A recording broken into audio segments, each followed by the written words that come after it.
अस्सलाम वालेकुम, my self Mohammad Afzal. आज हम 10th क्लास का चैप्टर 13 का नेक्स्ट टॉपिक डिस्कस करने लगे हैं। टॉपिक नेम हमारे पास बोन एंड कार्टिलेज।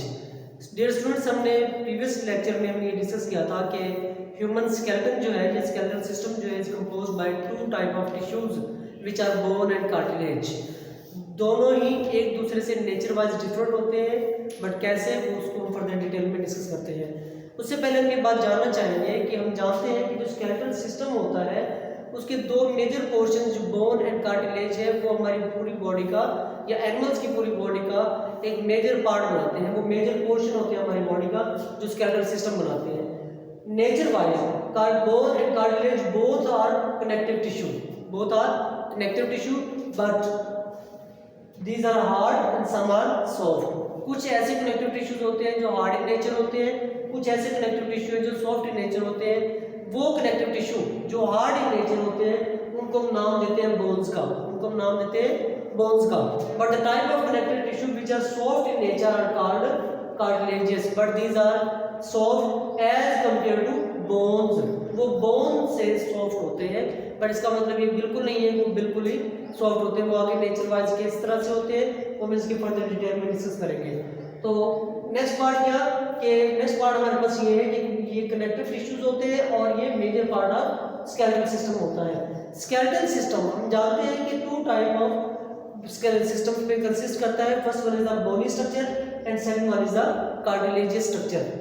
हमारा जो स्केलेटल सिस्टम है उसके जो दो मेजर पोर्शंस है, पहला हमारे पास बोनी स्ट्रक्चर है, दूसरा कार्टिलेजियस स्ट्रक्चर है। जो बोनी स्ट्रक्चर होता है उसकी एग्जांपल को क्या कि हमारे लेग्स के अंदर एग्जिस्ट करने वाली जो सिस्टम होता है, जो स्केलेटन होता है वो बोनी होता है। हमारी टांगों के अंदर जो स्केलेटन मौजूद होता है, जो ढांचा मौजूद होता है, that is bony in nature.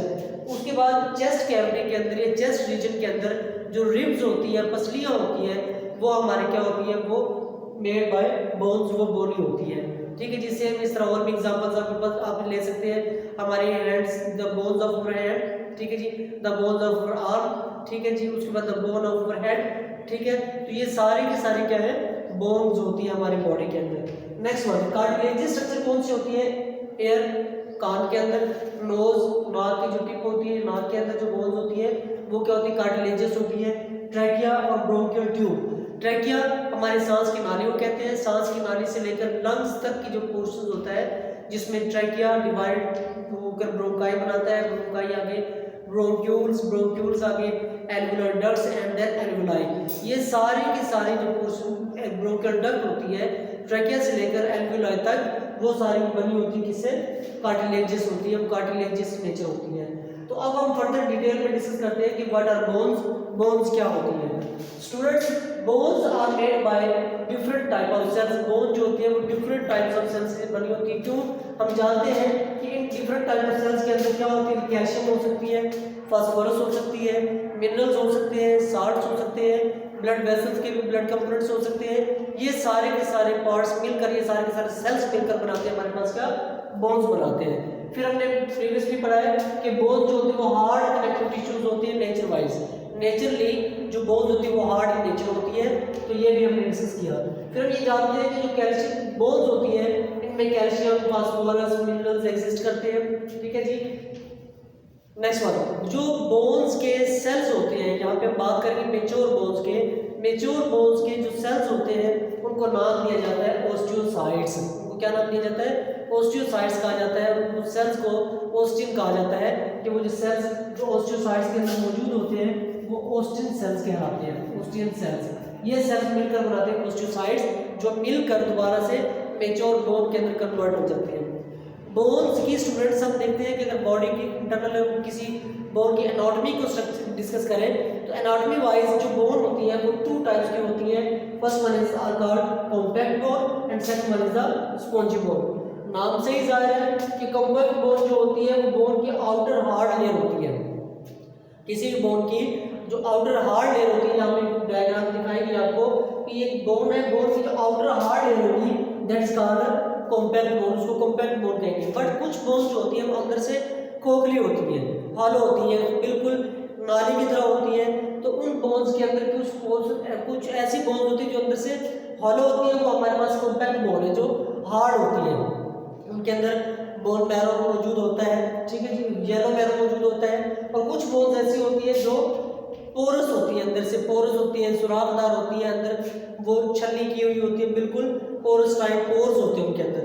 तो वो जहाँ पे शो किएंगे आपको, ऐसी बोन्स को स्पॉन्जी बोन्स कहा जाता है, ऐसी बोन्स को स्पॉन्जी बोन कहा जाता है। उनके अंदर ब्लड वेसल्स भी होती है और ये बोन्स जो है वो हमारे पास, जो बोन्स का एक मेजर फंक्शन होता है हमारे पास, वो क्या, बोन्स हमारे आरबीसीज एंड डब्ल्यूबीसीज बनाते हैं।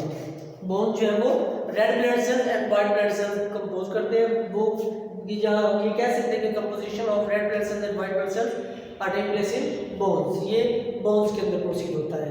नेक्स्ट हम डिस्कस करते हैं कि व्हाट आर कार्टिलेज। कार्टिलेज बिल्कुल बोन्स के अपोजिट होते हैं। कैसे, मैंने ये यहाँ पे डिफरेंस दिखाया ताकि आपको समझने में आसानी हो। हमने कहा था कि बोन्स जो होती है वो made by different type of cell, but cartilage are made by single type of cell, ठीक है जी। बोन्स के अंदर डिफरेंट टाइप ऑफ सेल थे, कार्टिलेज के अंदर just single type of cell होती है। नंबर 2, बोन्स क्या थी, हमने कहा था कि हार्ड इन नेचर होती है, बट कार्टिलेज क्या होती है, सॉफ्ट इन नेचर होती है, सॉफ्ट कनेक्टिव टिश्यू होते हैं, तो इनकी नेचर जो वो सॉफ्ट होती है। सॉफ्ट होने की वजह से हम ये भी कह सकते हैं कि इसकी नेचर क्या होती है, इलास्टिक होती है। इलास्टिक कैसे कि ये फौरी अपनी पोजीशन पे वापस आ जाती है। अगर हम यूँ कहें कि अगर कोई बोन टूट जाती है, फ्रैक्चर हो जाती है, तो वो अपनी ओरिजिनल पोजीशन पे वापस नहीं आती, उसको मोड़े तो ओरिजिनल लोकेशन पे वापस नहीं आ सकती जब तक कि उसको रिपेयर ना किया जा सके, उसको ट्रीटमेंट ना किया जाए उसका। जबकि जो कार्टिलेज है, जिस तरह के एयर है, अगर आप इसको बेंड करते हैं और छोड़ दें तो ये दोबारा अपनी ओरिजिनल पोजीशन पे वापस चले जाते हैं। That is called elastic in nature, और ये किस वजह से होता है, कार्टिलेज की वजह से होता है। फिर हमने कहा था कि जो सेल्स होते हैं कार्टिलेज के, बोन्स के, वो कहलाते हैं कॉन्ड्रोसाइट्स, ऑस्टियोसाइट्स, सॉरी क्या कहा था हमने, ऑस्टियोसाइट्स। बट जो सेल्स कार्टिलेज के होते हैं उनको हम कॉन्ड्रोसाइट्स कहते हैं, उनको हम कॉन्ड्रोसाइट्स कहते हैं। यहाँ पे मैंने डायग्राम शो किया आपके सामने कि ये एयर है, एयर के किसी एक पार्ट में मैंने लिया है सेल को, जिसके अंदर ये दिखाया गया है कि उस एयर के अंदर, कार्टिलेज के अंदर ये जो सेल्स हमारे पास जो शो किए गए हैं, इनको हम नाम देते हैं कॉन्ड्रोसाइट्स, इनको नाम देते हैं कॉन्ड्रोसाइट्स का नाम देते हैं। और ये कॉन्ड्रोसाइट्स जो है वो कार्टिलेज के एक लिक्विड मटेरियल के अंदर फ्लोट कर रहे होते हैं, तैर रहे होते हैं। उस लिक्विड मटेरियल का नाम होता है मैट्रिक्स, ठीक है जी। तो ये था हमारा आज का टॉपिक, जिसमें हमने ये डिस्कस किया कि what are bones and what are cartilage, और इनकी हमने डिटेल स्टडी भी की। नेक्स्ट लेक्चर में हम डिस्कस करेंगे फर्दर कि कार्टिलेज की टाइप्स क्या होती है, किस तरह से होती हैं। इस लेक्चर के हवाले से उम्मीद करता हूँ आपको समझ में आ गई होगी। अगर इस लेक्चर के हवाले से कोई कन्फ्यूजन या क्वेश्चन हो, आप मुझे व्हाट्सएप कर सकते हैं, टेक्स्ट कर सकते हैं। बहुत शुक्रिया, जज़ाकल्लाह।